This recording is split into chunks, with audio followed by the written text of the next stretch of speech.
Good afternoon, ladies and gentlemen. If you are listening to me right now, it is because you have just seen that John Tavares signed a monster contract with the Toronto Maple Leafs. Holy baby shit. This is big news. John Tavares, in my opinion, is a superstar player. And I'm going to talk about the contract, and I'm going to talk about everything the Maple Leafs did, this and that. And I'm going to give you my advice and my opinion on it. But first, let's check out some details about the contract, which I have in front of me. So John Tavares signs with the Toronto Maple Leafs on Canada Day. By the way, why is it Maple Leafs? Shouldn't it be Maple Leaves? Why would John Tavares sign somewhere that doesn't know how to conjugate and doesn't have good grammar? You tell me. Well, anyway, he signed a 7-year contract worth $77 million, which if you've done math class, that gives an annual value of $11 million against the salary cap. This is a monster deal. And if you have been following the Toronto Maple Leafs over the course of the year, you now know that their new GM, Kyle Dumbass, he's the one that made the move. And if you're a young guy like that, you know, you could see the youth in him, and not just because of his absurdly hipster glasses. But if you're a young guy like that, and as a big major move, you land Jonathan Tavares, hey, it's not too bad. But first of all, I want to talk about Jonathan Tavares.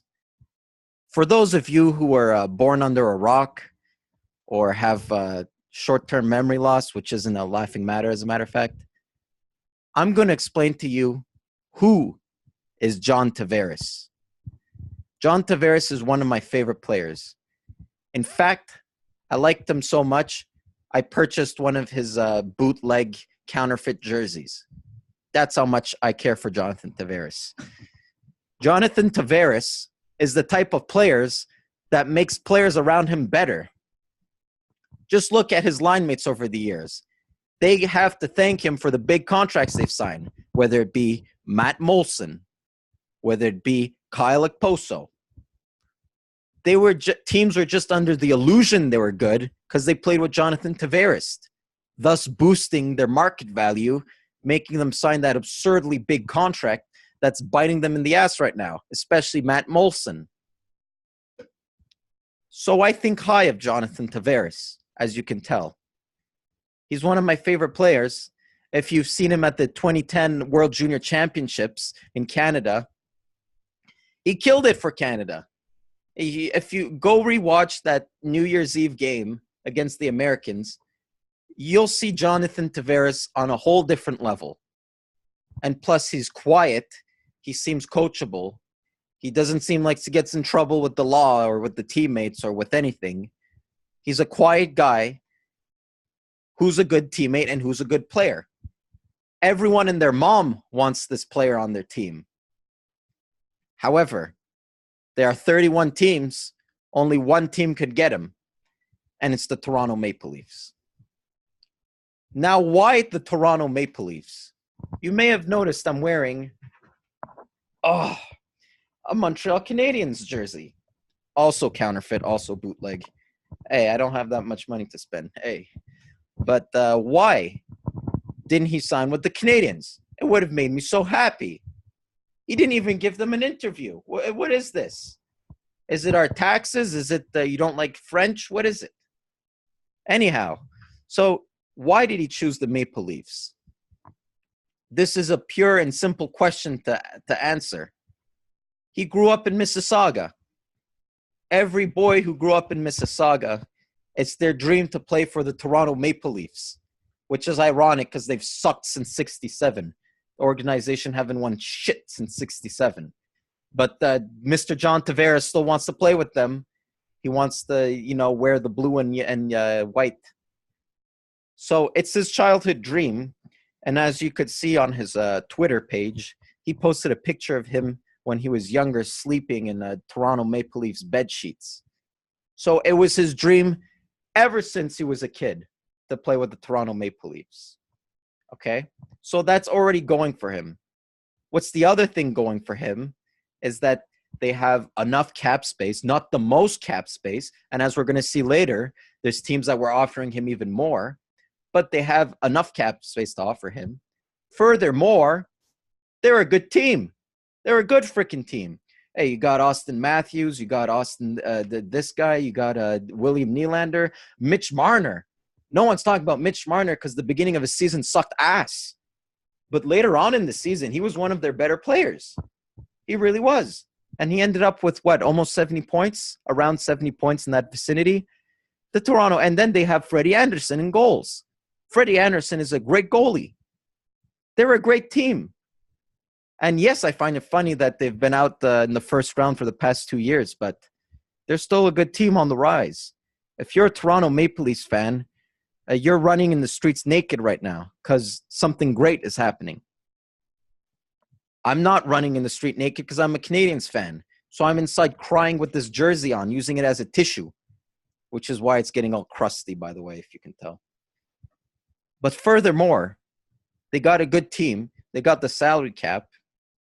However, were they the team that were offering him the most? Were they? Nope, not according to this Facebook post I'm reading. If I read this Facebook post, the San Jose Sharks, which had their teeth on Tavares, if you know what I mean, they were offering him 7 years, $13 million per year, which gives $91 million. $13 million, whereas the Toronto Maple Leafs gave him $11 million. Okay? And then the New York Islanders, they gave $11.25 million. However, that was for 8 years. That's a lot of money difference because now we're going from $90 million to $77 million. Jonathan Tavares just took the hometown discount of the century. And by the way, I would have reported about this earlier, but my Aunt Matilda had a fucking wedding.